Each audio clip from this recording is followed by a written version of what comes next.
सलमान खान की फिल्म आई सिकंदर। जनता ने बड़ी उम्मीदें थी। ऊंचे पजामे वाले भाईजान तो बहुत दिनों से उछल रहे थे, सिकंदर सिकंदर सिकंदर। लेकिन सिकंदर को देखने के बाद जो जनता सिनेमा हॉल से बाहर आई, उस जनता ने क्या कहा आप स्वयं सुनो। सलमान ने जलूस कढ़ा लिया अपना। हाँ, एक राहुल गांधी ने और ले लो फिल्म के अंदर, फिल्म हिट हो सकती है। पता लग गई कॉमेडी मूवी है कि एक्शन मूवी है।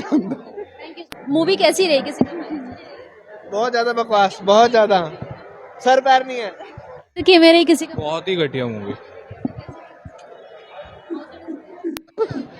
अरे क्या मूवी है, क्या बना है सलमान खान ने, ऐसी मूवी बना दी। हाँ तो भाई सुन लिया आपने। अब इस बारे में आपके क्या विचार हैं? आप अपने विचार कमेंट करके अवश्य बताइए।